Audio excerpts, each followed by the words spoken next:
ওই বেটা ভাই, এটা তুই আমার কি প্যান্ট দিছিস? হ্যাঁ ভাই কি হয়েছে ভাই? তোরা কইছি তুই আমার সাইজের প্যান্ট দে, তুই পোলা পানির সাইজের প্যান্ট দিছিস কেন? তোরা কিন্তু সানডে মানডে একবারে ক্লোজ করে দিমু কিন্তু। ভাই আপনি কিন্তু আমার কলা দিয়েছেন ভাই, কলাটা ছাড়েন, আমি কিন্তু মার জন্য এখনই কল দিব।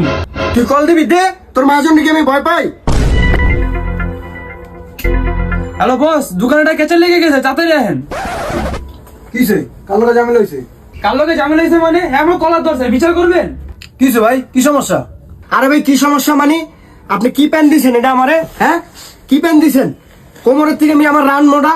আরে ভাই আপনিও না ভাই পোলা পানির লগে ঝামেলা করতেছেন ভাই, প্যান লাগলে চেঞ্জ করে দিলাম, কি সমস্যা ভাই? আরে বলতে আমগোই হইছে, যাও ভাই লাগে একটা চা নিয়ে আও। আচ্ছা যাইতেছি। বস যেহেতু বিচার করলো না, চা বানানো শেষ, আমার বিচারটা আমি করে লই, চায়ের ভিতরে স্যাপ দিয়ে দিই। থু ভাই আপনার চাটা নেন। ভাই চাটা খান, চাটা আমাদের খুব স্পেশাল হয়। থ্যাংক ইউ রে ভাই, তুই আমার কিছু মনে করিস না। তোরা কত কথা কয়ে লাইছি, আমার একটু মাথা মতো গরম হইলে আমি এরকমই করি, কিছু মনে করিস না। হ্যাঁ চাটা খাই।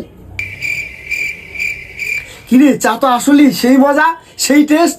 তুই নিজে বানাইছস? হ আমি বানাইছি, যেই জিনিস দিছি চায়ের ভিতরে মজা আবার হইব না।